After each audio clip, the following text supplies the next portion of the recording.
Good morning, students. Today I'll be introducing you to world history.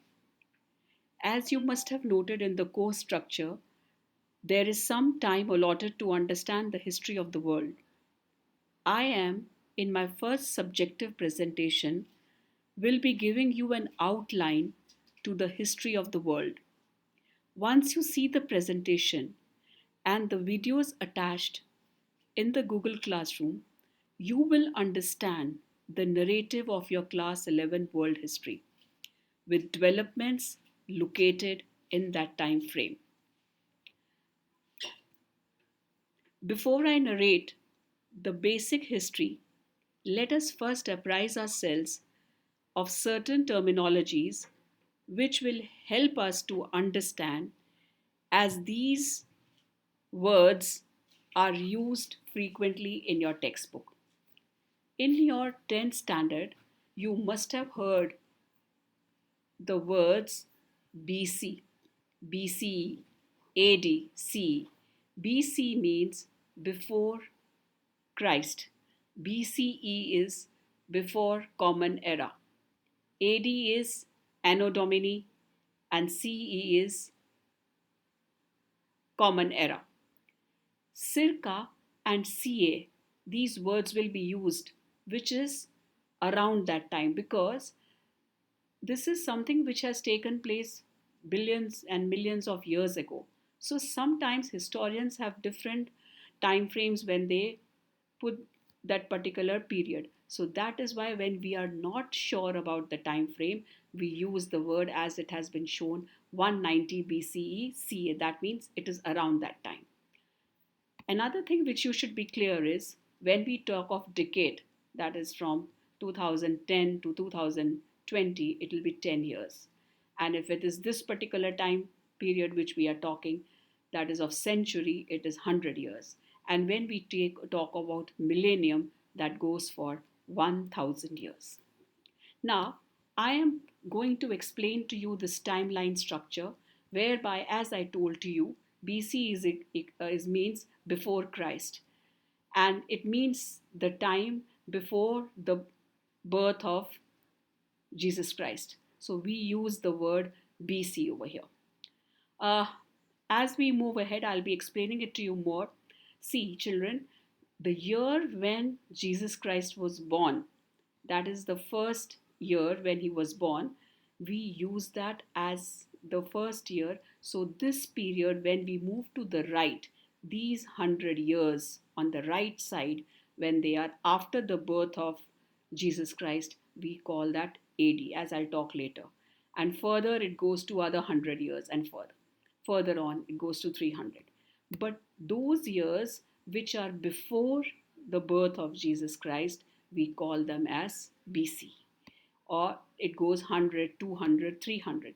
So on the left hand side, as you go backwards, actually it is the earlier time frame. So for example, 300 BC, then we will say it is 200, that means it is on a newer time frame, and 200 will be again on a newer time frame, and 100 to this will be on a newer time frame. Whereas in AD it is always from year to year, 100 will be the first one, and then so on so forth. And here it will be at a later stage, this 100.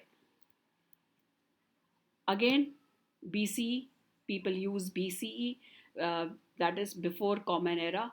And the reason why this BCE started later, first it was generally before Christ, but later on, certain people who were not Christians, they did not want to use this terminology of before Christ. So they said that, and the recent things is more, which is common, is in your textbook, which we write as BCE, that is before the Common Era, because they do not want Christian reference to be there. So as I said, the BCE is backwards. So on the left side is you go back. So actually, the further you go, that means 5000 must be earlier, then 4000 BC, then 2000, then 1500, 100. And here on the 180 is the time frame when Jesus was born. And so here it starts. This is the early, then later, and as you go ahead, you keep on moving further ahead. So This is the direction, and most of the time you will see that the directions are from the left to the right. As I said again, in the Latin, AD is, we never use the word, very wrong. Sometimes students think AD means after death. No. Children, it is Anno Domini, which is the word that is the year of the Lord, that is the time when Jesus Christ was born. So this is the year of the Lord. And the non-Christians call it as the common era and use it the word CE. So this is the reference which is to AD and BC. So we have to always remember, on a time frame, we never use the word zero, is never there. This is the actually one, and this is the birth of Jesus. So here it is BC, it is coming this side, and then as you are moving, it is going on the newer side. So from old, it is moving to the newer time frame. So as you go behind, 3.6 million years ago or 6.5 million years ago, and as and all you come to 100 BC, that means you have come to a newer time frame. As I said before, we do not use the word zero as you have it on your number line. Here it is always the year of the Lord. So we don't use the word terminology of zero. And just to tell you that if you have to calculate from the 5 BC to 7 BC, actually you will say 7, you will move from 5 BC. If you say over here 5 BC and then you come to this side as a 7, so 5 plus 7 you will say it as 12. But because we do not have 1 on the we use this as the one time frame, so we always calculate it and say it is -1 when we are talking of uh, the AD and BC. And one more thing you have to remember, children. For example, as I said, showed to you before, this period of 100. So this, when we are talking, which century will it be? It will be your second century AD. And which will be this? This will be again 200 AD will be your third century. And that is why now also it is changed to automatically the 21st century we use it. And of course, similarly over here, this is also the terminologies for in terms of century wise we are moving. We put one century ahead when we speak of, is we say 100 AD, so that means we are talking of the 11th century. So this is very important for you to understand uh, the basic thing which is there.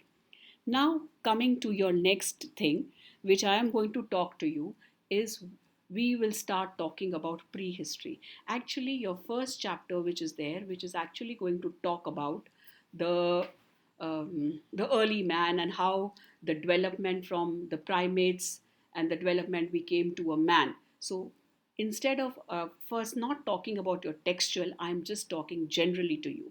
So we define prehistory as the period when human development took place before the coming of writing. And this is the time when our first ancestors were there about 5 to 6 million years ago. And this was before the time even the writing was also there. So this was a prehistorical period. And this is a very nice way as we move ahead. I'll be talking about this Paleolithic age, Neolithic age, and then we have this timeline of ancient period, the medieval period, which we talk of AD, the modern period of AD, or the contemporary period we talk of AD. And this is very interesting because children, just remember this period of Paleolithic, Neolithic, or the inventions of writing which came out when we are going to talk about Mesopotamia, or the Roman Empire and after it fell, or how America was discovered, or very recently which you have studied in your ninth standard about the French Revolution. So this is how from BC to AD the time frame is there. Prehistory, as we say, is divided into three periods. We talk about the Paleolithic age, that is the Old Stone Age. Paleo comes from the word old, lithic is stone. So this is the Old Stone Age, which is about 11,000 years ago. And then we talk about the New Stone Age, which is after the about from there it started when with new stones which came up and village life was more settled, which I'll talk later on. And then we have the Metal Age when city life will be coming out about 7,000 years ago. And man, most importantly, learned the use of copper, iron, metals, whereby further development is going to take place for the man. Uh, this is still a time frame which is a man is still coming up. Which I'll talk in this diagram which I've shown.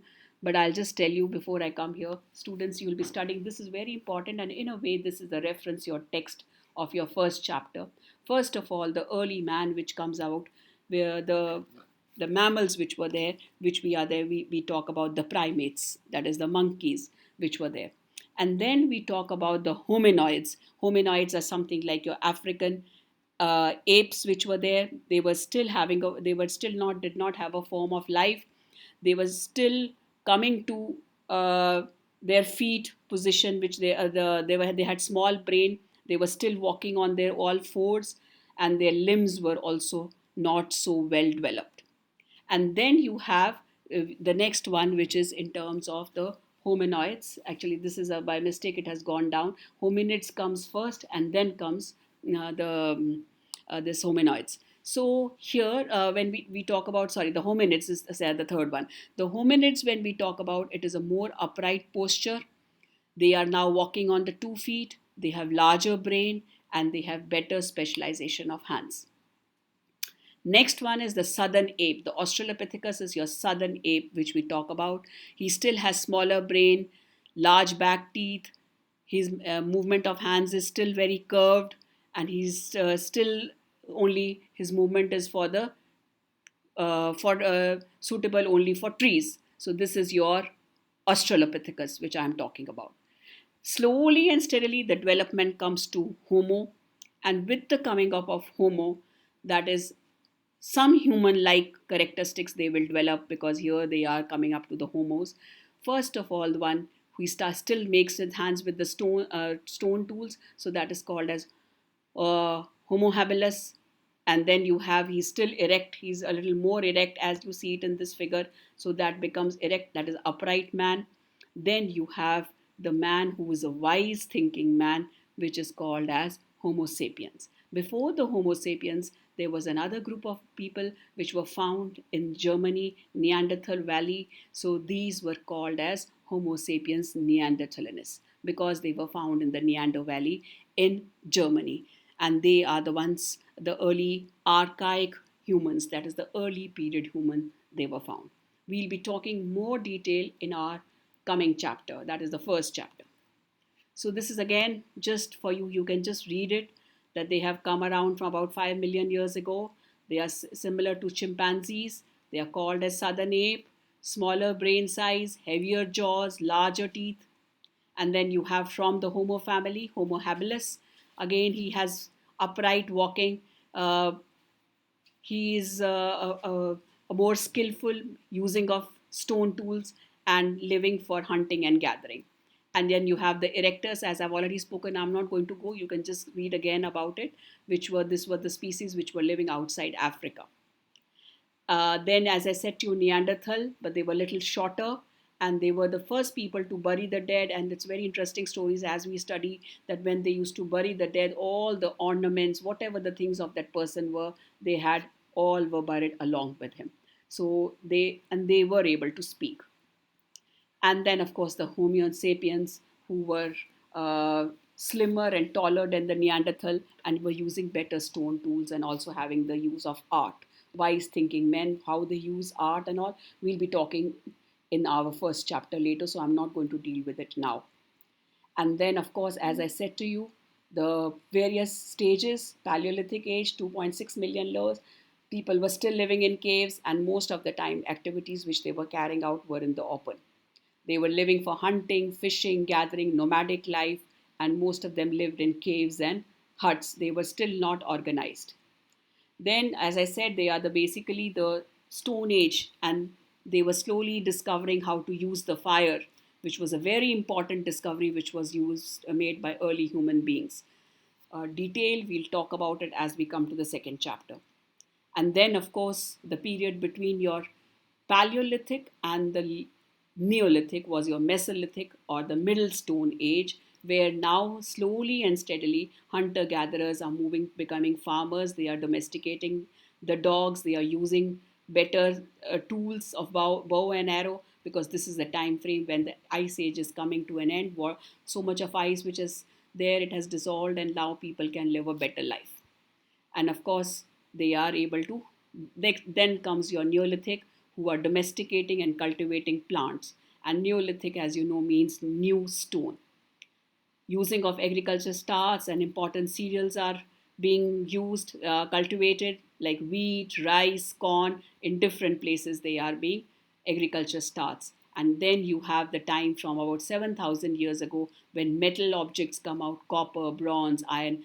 And of course, with that, a better settled life is going to come up, with the cities and civilizations coming up. So it's a little repetitive what I'm talking. So this is your prehistory, where this is there. Then you have your historical period from 1400 BC to the present. Now you are having written records of man's accomplishments, which are earlier were not available. And written records are coming from the time of to the from the ancient, back to ancient Egypt and Middle East was the time frame when these written words were coming up. An ancient period, you will be studying very interestingly, children, about this Colosseum, which we'll be studying during the time of the Roman Empire, a period of history from 4000 BC to 500 AD. This is the time period which we'll be studying about as we move ahead. And then you have your medieval period, that is from 500 to 1500 is the period when you will be studying about your major developments which will take place in Europe, Asia.